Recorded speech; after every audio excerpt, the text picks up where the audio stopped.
نے ہم 2 ٹکڑوں پر مشتمل ملک دیتے ہیں تمہیں، مغربی بھی اور مشرقی بھی، آؤ کرو نافذ یہاں پر اللہ کا دین۔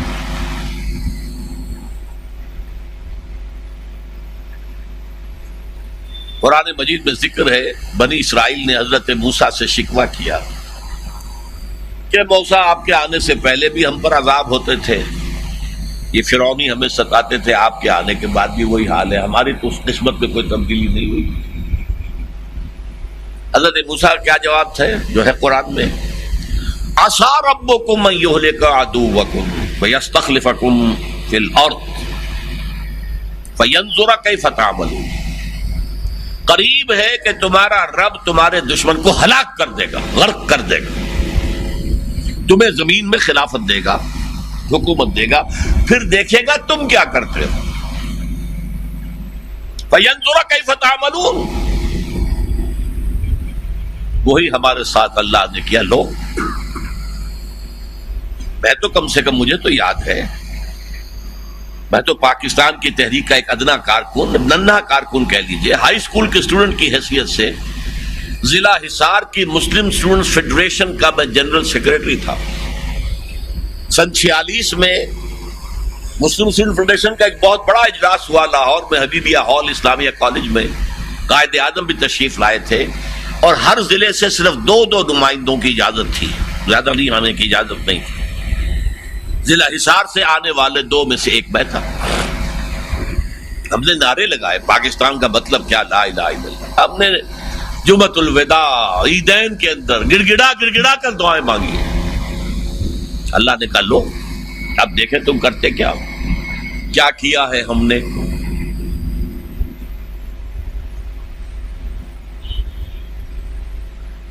اس پر میں نے ایک دوسری تقریر کی تھی، کیا پاکستان کے خاتمے کی الٹی گنتی شروع ہو چکی ہے؟ بہت تلخ عنوان ہے یہ۔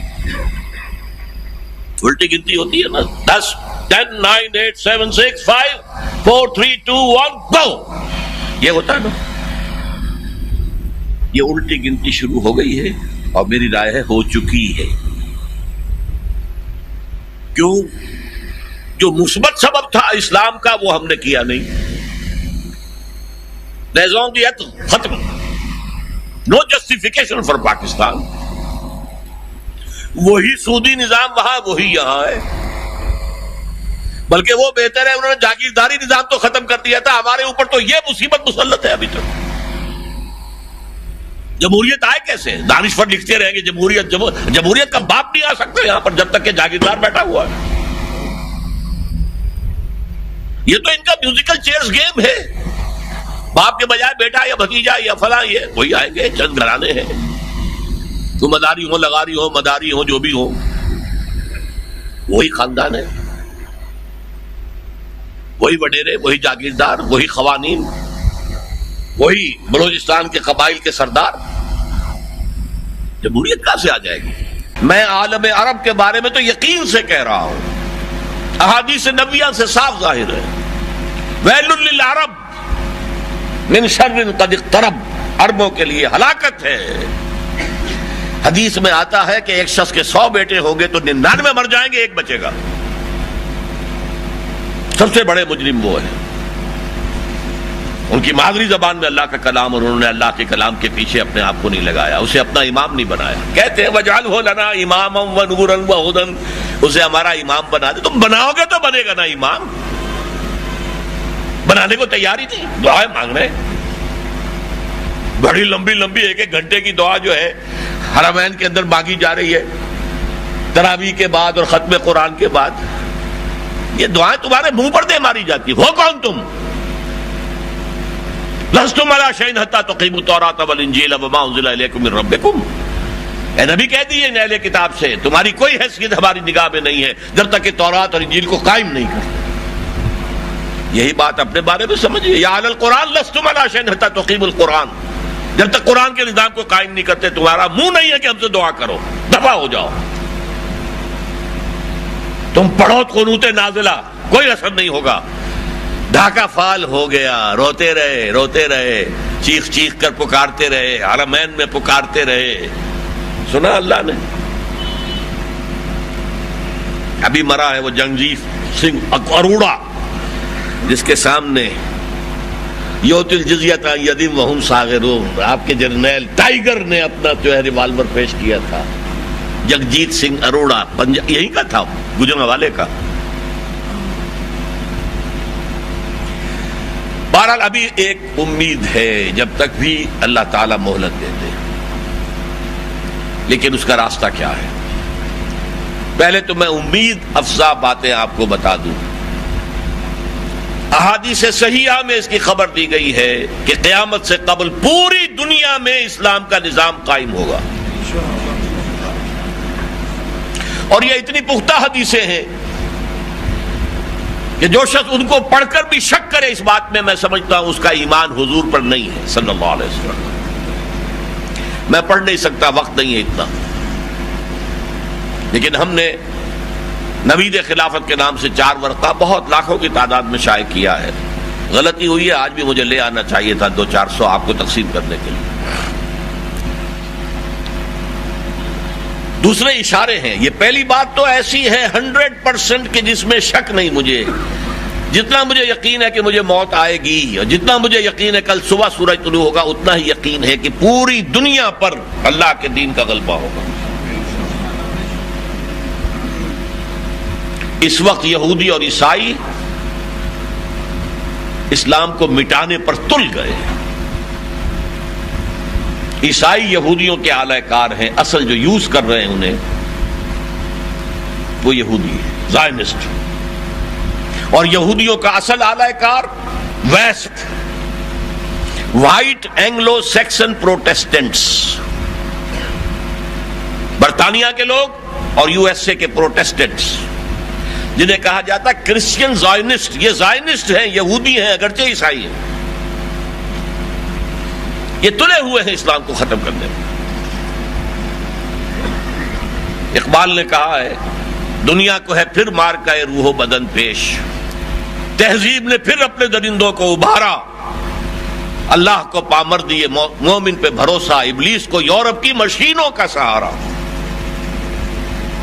وہ مقابلہ آنے والا ہے اور اس میں آخری غلبہ اسلام کو ہوگا.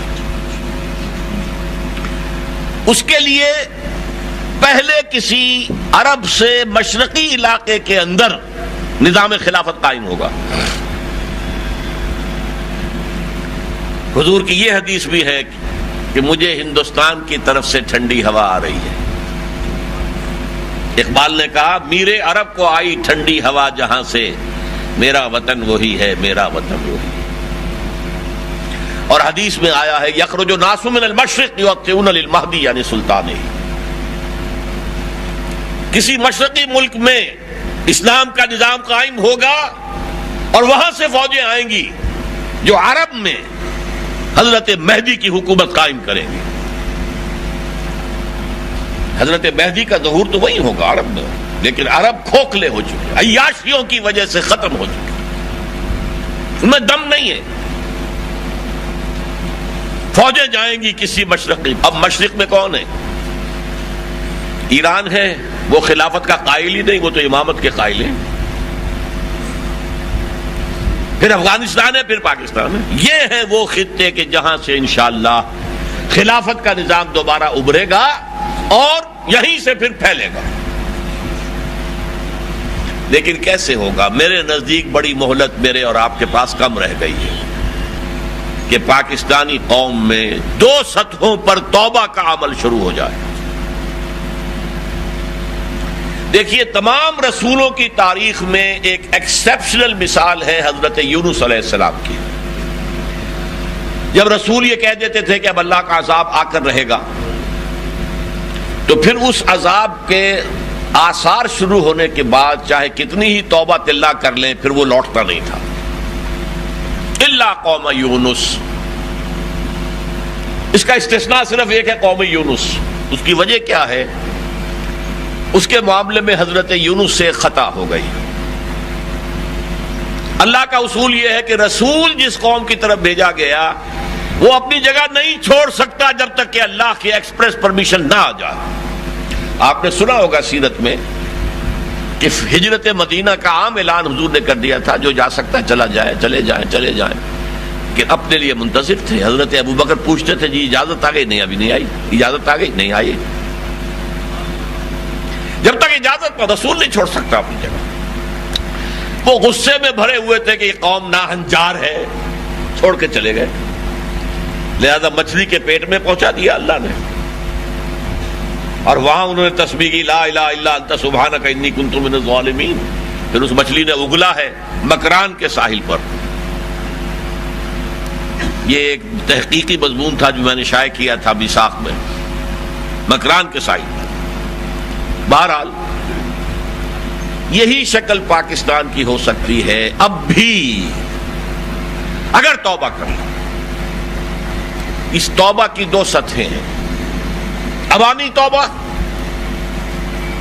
جو حضرت عزیر علیہ السلام نے جس کی منادی دی تھی اور یہود نے منادی پر لبیک کہتے ہوئے توبہ کی تھی تو اللہ نے ان پر سے عذاب اٹھا لیا تھا، مکہ بھی سلطنت قائم کر دی تھی۔ عوام توبہ کرے۔ توبہ کیا ہے؟ ہر شخص دیکھے میری زندگی میں، میری معاش میں، میری معاشرت میں کیا چیز خلاف اسلام ہے، نکالے اس کو۔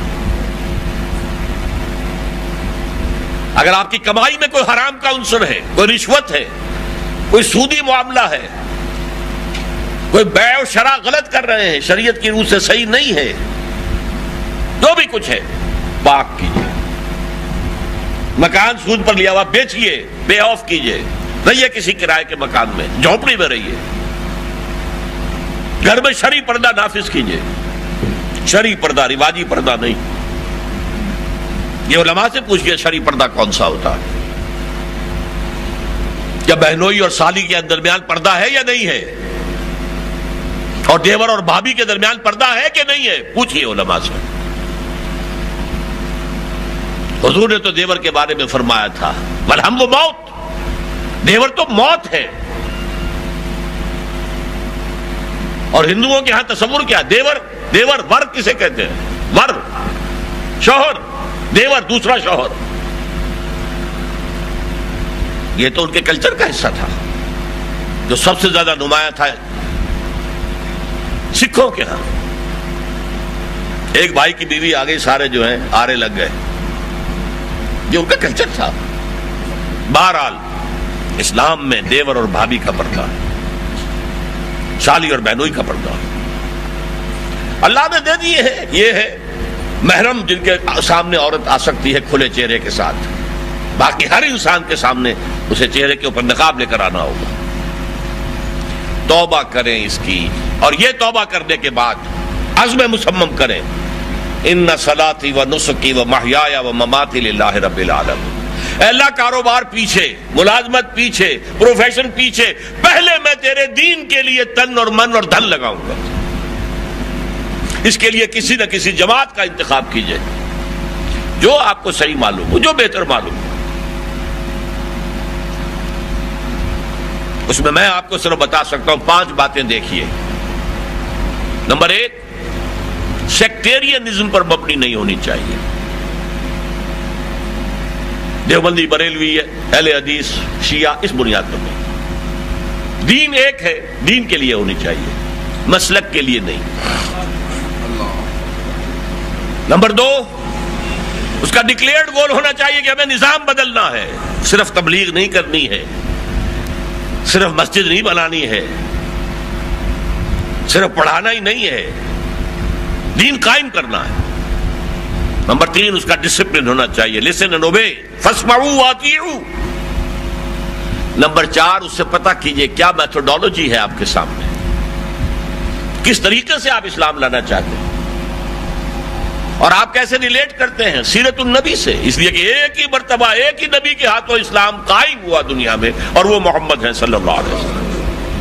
ابراہیم کے ہاتھوں نہیں ہوا، موسیٰ کے ہاتھوں نہیں ہوا، عیسیٰ کے ہاتھوں نہیں ہوا علیہ الصلوۃ والسلام، نوح کے ہاتھوں نہیں، ہود کے ہاتھوں نہیں، صالح کے ہاتھوں نہیں، شعیب کے ہاتھوں نہیں، صرف ایک محمد رسول اللہ۔ اسی لیے وہ آیات جو پڑھی تھی انہیں تو بھیجا اس لیے گیا ہے،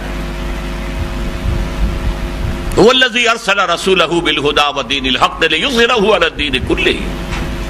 وہی اللہ جس نے بھیجا اپنے رسول کو الہدا قرآن حکیم اور دین حق دے کر تاکہ غالب کرے اس دین حق کو تمام ادیان پر. یہ تو بیسک فنکشن ہے محمد کا صلی اللہ علیہ وسلم, یہ بیسک مشن ہے حضور کا صلی اللہ علیہ وسلم.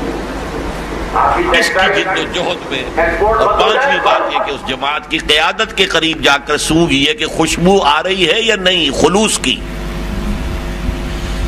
کہیں دین کے پردے میں دنیا داری اور کاروبار تو نہیں ہو رہا ہے.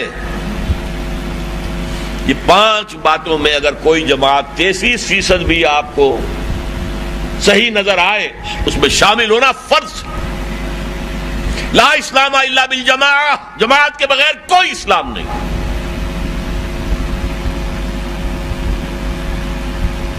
یہ تو توبہ ہوگی آپ کی عوام کی سطح پر, افراد کی سطح پر. پہلی توبہ اپنی معاش اپنی معاشرت سے غیر اسلامی چیزیں نکال باہر کریں. دوسرے اپنے تن من دھن کا تھوڑا حصہ لگائیں دنیا کمانے میں, زیادہ حصہ لگائیں اللہ کے دین کے غلبے کی جد و جہد. اس مقصد کے لیے کسی جماعت میں شامل ہوں. تنظیم اسلامی بھی ایک جماعت ہے, ہم نے قائم کی ہے, اس کا بھی مطالعہ کیجئے, دیکھیے, پڑھیے, سوچیے. دوسری سطح کیا ہے؟ سرکاری سطح, حکومت کی سطح, قومی سطح. اس پر بڑی بدقسمتی کی بات آپ کو بتا رہا ہوں. پاکستان کے دستور میں مکمل اسلام موجود ہے. وہ میرے پاس آئے, ضیاء الحق صاحب کہہ رہے ہیں بہنوئی ان کے, جب ڈاکٹر صاحب سے کہیں کام کرنا تو میدان میں آئے, وزیر بنے. میں جا رہا ہوں عمرے کے لیے, واپس آ کر میں نئی وزارت بناؤں گا. میں نے کہا ان سے کہہ دیجئے کہ نمبر 1 تو میں اس کا اہل نہیں. میں کوریڈورز آف پاور جنہیں کہتے ہیں ان میں کبھی گھوما پھرا ہی نہیں ہوں. میں وہاں کے ایٹیکیٹ سے ہی واقف نہیں. نمبر 2 یہ کہ آپ نے ہمیں کام کچھ نہیں کرنے دینا. اصل حکومت فوج کی ہے, بدنام ہم ہو جائیں گے, انہوں نے کچھ نہیں کیا. صاف کہا میں نے. تو ڈاکٹر رڈائی صاحب نے کہا زندہ ہیں ابھی, آپ جہاں پوچھ لیں, کراچی میں سرجن ہیں, بڑے اچھے, بہت نیک آدمی, ہماری انجمن خدام القرآن کے فاؤنڈر ممبرز میں سے. ان کا کہ بالکل یہی باتیں میں کہہ چکا ہوں کہ ڈاکٹر صاحب کا جواب یہ ہوگا. پھر انہوں نے شورا میں بلایا تو میں چلا گیا. میں نے کہا ٹھیک ہے, یہاں تو مجھے مشورہ دینا ہے نا, تو میں اپنے جمعے کے خطبے میں بھی مشورے دیتا ہوں, یہ کرو یہ نہ کرو. میں نے ہی کہا تھا کہ یہ ضیاء الحق صاحب آپ کے دور میں مسلمانوں کی لڑکیوں کی ہاکی ٹیم جا رہی ہے, آپ کے دور میں. اللہ کا شکر ہے وہ موجود تھا وہاں, اس جمعے میں میرے سامنے پہلی صف میں بیٹھا ہوا تھا, تو اس نے بند کر دی. لیکن جو کرکٹ کے لیے میں نے کہا تھا وہ سننے کو تیار نہیں ہوا. میں نے کہا اس گیم کا جنازہ نکالو یہاں سے. 5 دن اور پوری قوم پاگل ہوئی ہوئی ہے. پچھلے زمانے میں تو یہی تھا نا کہ جو جا کے دیکھیں. اب تو یہ کہ ٹی وی کے اوپر بیٹھے ہوئے سب لوگ, نہ دفتروں میں کام, نہ کالجوں میں کوئی پڑھائی, نہ اسکولوں میں کوئی کام. نکالو اس کو. لیکن نہیں سنا انہوں نے. خیر میں نے شورا میں قبولیت کر لی, شورا میں شرکت. وہاں جا کے میں نے دیکھا کوئی ارادہ ان کا نہیں ہے, کوئی نیت نہیں ہے اسلام کا کام کرنے کی, یہ صرف دکھاوا ہے. میں نے ٹائم مانگا سیکنڈ سیشن کے اندر کہ میں آپ سے ملنا چاہتا ہوں. کہ میرے پاس یہاں ٹائم نہیں ہے, لاہور آ رہا ہوں میں, وہیں مل لیجیے. میں چلا گیا. 5 جولائی 1982 کو میں نے کہا غور سے سن لیجئے. میں نے کہا ضیاء صاحب اپنے ماتھے پر کلنک کا ٹیکا لیے پھر رہے ہیں. اچھا میں نے تو یہ محاورہ استعمال کیا تھا ان کے ہاں محراب واقعی جو ہے سجدے کا نشان. میں نے کہا مجھے اچانک احساس ہے میں نے یہ کیا کہہ دیا, یہ تو غصے میں آ جائیں گے. لیکن بڑا متحمل مزاج آدمی تھا. کیوں کس لیے کہہ رہے ہیں, کیا بات ہے؟ میں نے کہا آپ نے فیڈرل شریعت کوڈ بنائی, اپنے ہینڈ پکڈ علماء کو اس میں رکھا ہے. تقی عثمانی کس کا چوائس ہے؟ پیر کرم شاہ صاحب کس کا چوائس ہے؟ ملک غلام علی صاحب کس کا چوائس ہے؟ آپ کا. آپ کو ان کے دیانتداری پر, ان کے علم پر کو بھروسہ ہے کہ نہیں؟ لیکن آپ نے ان کے ہاتھ باندھ دیے. آئلی قوانین پر بھی بات نہیں کر سکتے جو انگریز نے نہیں چھیڑے, جو مسلمانوں نے ابھی تک بھارت کے اندر چھیڑنے نہیں دیے. میں نے کہا میں یہ نہیں کہتا غلام احمد پرویز اس وقت تک زندہ تھا, میں یہ نہیں کہتا کہ جو میں کہتا ہوں وہ آپ کریں. آپ اپنے اس کورٹ کے ہاتھ کھول دیں. اور پرویز صاحب آئیں ثابت کر دیں کہ کوئی شے خلاف اسلام نہیں ہے، میں خوش میرا خدا خوش۔ کہنے لگے ذرا آسمان کی طرف دیکھتے ہوئے، پھر ان خواتین کو کون مطمئن کرے گا؟ تو میں نے کہا اگر یہی آپ کے سوچ کا پیمانہ ہے تو یہ لیجئے، میں استعفیٰ لے کے آیا ہوا ہوں، یہ حاضر ہوں، میں آپ کے ساتھ نہیں بیٹھ سکتا آپ کی شورا کے۔ تو اب جو سیاسی اور ریاستی سطح پر توبہ ہے، وہ دستور میں اگر یہ چور دروازے بند کر دیے جائیں، قرارداد مقاصد it will take precedence over the whole of the constitution، ایک جملہ اضافہ کیا جائے، 227 شامل کیا جائے اس کے ساتھ 2B کی حیثیت سے، فیڈرل شریعت کورٹ ساری پابندیاں ختم کی جائیں، ہر شے میں وہ رائے دے سکے، اس کا سٹیٹس کم سے کم ہائی کورٹ کے ججوں کے برابر ہو، علماء کا بھی۔ یہ کام کر دیجئے تو گویا کہ اس ملک میں اسلامی قوانین کے نفاذ کا ایک عمل شروع ہو جائے گا۔ ہم شروع بھی کر دیں گے تو اللہ کی رحمت ہمارے شامل حال ہو جائے گی، اور اگر یہ نہیں ہے تو جیسا کہ میں عرض کر چکا ہوں، میرے دو کتابچے یہاں آج موجود ہیں، جن لوگوں کو دلچسپی ہوئی ہو وہ لیں اور پڑھیں۔ میری باتیں جو سنی ہیں آپ نے وہ تو بہرحال کچھ دیر کے بعد آپ کے حافظے سے محو ہو جائیں گی، لیکن وہ دو کتابچے پڑھیے۔ بین الاقوامی حالات پر میں نے زیادہ بات نہیں کی ہے اس وقت، حالانکہ جو آیتیں پڑھی تھی یریدون لیطفئوا نور اللہ بافواہہم، یہ چاہتے ہیں کہ اللہ کے نور کو اپنی منہ کی پھونکوں سے بجھا دیں۔ بش تلا ہوا ہے، اسرائیل تلا ہوا ہے، یورپ تلا ہوا ہے، اسلام کو ہم ختم کریں گے۔ اسلام کو مذہب کی حیثیت سے ختم نہیں کرنا چاہتے، رہو نماز پڑھو روزہ رکھو، ہمیں کوئی اعتراض نہیں، لیکن اسلام کا سیاسی نظام، اسلام کا معاشی نظام، اسلام کا سماجی نظام، nothing doing, there can be no compromise، ہمیں ختم کر کے رہے۔ اس کے لیے اللہ تعالیٰ کی جناب میں توبہ کیجئے۔ توبہ کے 3 مراحل میں بیان کر چکا ہوں۔ تنظیم میں شامل ہونا چاہیں تو ہمارے آپ کے بیعت فارم ہم نے تنظیم بیعت کی بنیاد پر قائم کی ہے۔ جدید انگریزی درآمد شدہ نظام نہیں ہے، بیعت کا نظام ہے، جو قرآن میں ہے، سنت میں ہے، سیرت میں ہے، اور ہماری 1300 تاریخ کے اندر ہے۔ اس بیعت کے نظام پر قائم کی۔ اس کے لیے آپ کو لٹریچر، شاید یہاں پر ہمارا مکتبہ لگا ہوگا، لٹریچر مل جائے گا، بیعت فارم مل جائے گا، اس کے بارے میں غور کیجئے، سوچئے۔ یہ صرف آج کے نشست جو ہے نشستند گفتند برخاستند نہ رہ جائے، بلکہ آپ کی زندگیوں میں ایک انقلاب آئے، آج کی رات آپ کی زندگی میں ایک ٹرننگ پوائنٹ بن جائے۔